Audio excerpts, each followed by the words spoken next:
بلوچستان سے ایک بہت ہی دل دہلا دینے والی ویڈیو سامنے آئی ہے سوشل میڈیا پر۔ ایک نوجوان جوڑا ہے اور انہیں مبینہ طور پر مار دیا گیا صرف اس لیے کہ انہوں نے اپنی مرضی سے شادی کی تھی۔ جی، یہ واقعہ جون کا ہے، عید الاضحیٰ کے آس پاس کا۔ آج ہم اسی پر بات کریں گے، یہ واقعہ کیا تھا، رد عمل کیا آیا، اور وہ کیا پس منظر ہے بلوچستان کا جس میں یہ سب ہوتا ہے۔ ہمارے پاس کچھ خبریں ہیں اور بلوچستان کے حالات پر ایک تفصیلی مضمون بھی ہے۔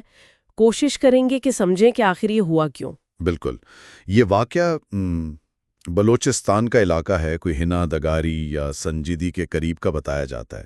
جو متاثرین ہے بانو بی بی اور احسان اللہ، شادی شدہ جوڑا تھا، اور الزام یا کہیں کہ وجہ یہی بتائی جا رہی ہے کہ انہوں نے اپنی پسند سے شادی کی تھی۔ اچھا، اور یہ جو قبائلی جرگے والی بات ہے؟ جی، اطلاعات تو یہی ہیں کہ ایک مقامی قبائلی رہنما ہیں، سردار شیرباز صدقزئی، انہوں نے مبینہ طور پر کاروکاری کا الزام لگایا۔ یہ ایک اصطلاح ہے وہاں، مطلب ناجائز تعلقات کا الزام، اور اسی بنیاد پر ان کی موت کا حکم دے دیا۔ غیرت کے نام پر قتل کا جواز بنا کر۔ جی، اور پھر وہ ویڈیو وہ کب آئی منظر عام پر؟ وہ کوئی 20 یا 21 جولائی کو سامنے آئی ہے۔ اس کا مقصد کیا تھا، مطلب ویڈیو بنانے کا؟ دیکھیں، بظاہر تو یہی لگتا ہے کہ یا تو خوف پھیلانا مقصود تھا، یا شاید ایک طرح سے وہ جرم کو فخر کے طور پر پیش کرنا۔ ویڈیو میں دکھایا گیا ہے کہ مسلح لوگ ہیں، جوڑے کو صحرا میں لے جا رہے ہیں، پھر گولیاں مار رہے ہیں۔ ایک منظر بہت ہی دلخراش ہے، جس میں خاتون کے ہاتھ میں قرآن ہے، بانو بی بی کے ہاتھ میں۔ یہ بے بسی دکھاتا ہے۔ ظاہر ہے اس پر رد عمل تو بہت شدید آیا ہوگا۔ حکومت نے کیا کیا؟ جی ہاں، رد عمل آیا ہے۔ بلوچستان حکومت حرکت میں آئی۔ وزیر اعلیٰ سرفراز بھگٹی نے کہا ہے کہ انصاف ہوگا۔ گرفتاریاں بھی ہوئی ہیں، سردار سمیت کوئی 11 لوگ گرفتار ہوئے ہیں۔ اچھا، اور ایک اہم بات یہ ہے کہ ریاست خود مدعی بنی ہے۔ ہاں یہ ضروری ہے، ورنہ تو اکثر صلح ہو جاتی ہے۔ بالکل، اس سے وہ دباؤ والا پہلو کم ہو جاتا ہے۔ مقدمہ بھی دہشت گردی ایکٹ کے تحت درج ہوا ہے، اور کیس جو ہے وہ SCIW کو دے دیا گیا ہے، یعنی سنجیدہ جرائم کی تحقیقات والے ونگ کو۔ اور chief justice Balochistan high court نے بھی نوٹس لیا ہے نا؟ جی، انہوں نے بھی نوٹس لیا ہے۔ اور سیاسی سطح پر، سماجی سطح پر کیا رد عمل رہا؟ مذمت تو ہر طرف سے ہوئی ہے۔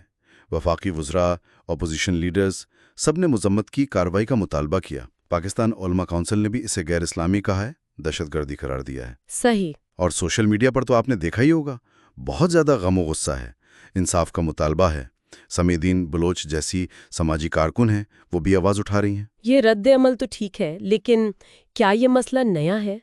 غیرت کے نام پر قتل تو پہلے بھی ہوتے رہے ہیں، خاص طور پر بلوچستان میں یا دیگر قبائلی علاقوں میں۔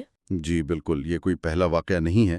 اگر اعداد و شمار دیکھیں تو ہیومن رائٹس کمیشن کی رپورٹ تھی 2024 کی، پاکستان میں 346 سے زیادہ کیسز، اور ایک اور ادارہ SSDO نے کہا کہ صرف بلوچستان میں 32 ہلاکتیں ہوئیں 2024 میں۔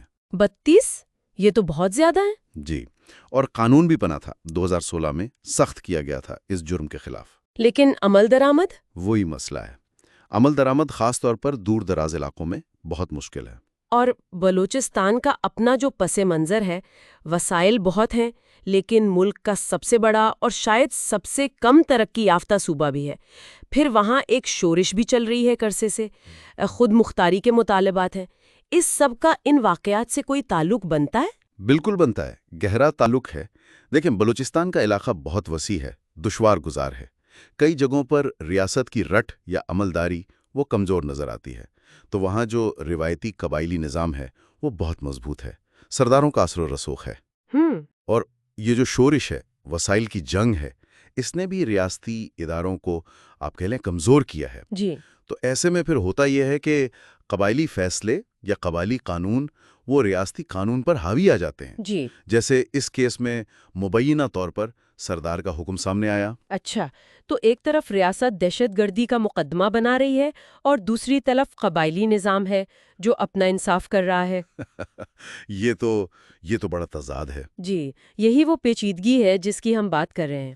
اور اس کا اثر انسانی حقوق پر، خاص طور پر خواتین پر؟ اثر تو تباہ کن ہے۔ سب سے پہلے تو جینے کا حق ہی چھن جاتا ہے۔ پھر خواتین کی آزادی، ان کے اپنے فیصلے کرنے کا اختیار، جیسے اپنی پسند سے شادی کرنا، یہ سب ختم ہو جاتا ہے۔ ایک خوف کی فضا بنتی ہے جو صرف ایک خاندان کو نہیں، پورے معاشرے کو متاثر کرتی ہے۔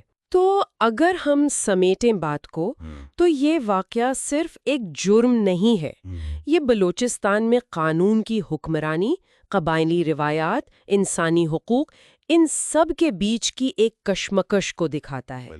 گرفتاریاں ہوئی ہیں، یہ اچھا قدم ہے، لیکن اصل چیلنج تو وہ گہری جڑیں ہیں، وہ مسائل ہیں جن کی وجہ سے یہ سب ہوتا ہے۔ بالکل۔ جب تک ریاست اپنی عملداری کو ہر جگہ مؤثر نہیں بناتی اور یہ جو قبائلی ڈھانچے ہیں انہیں قانون کے دائرے میں لانے کی سنجیدہ کوشش نہیں ہوتی، تب تک یہ خطرہ تو رہے گا۔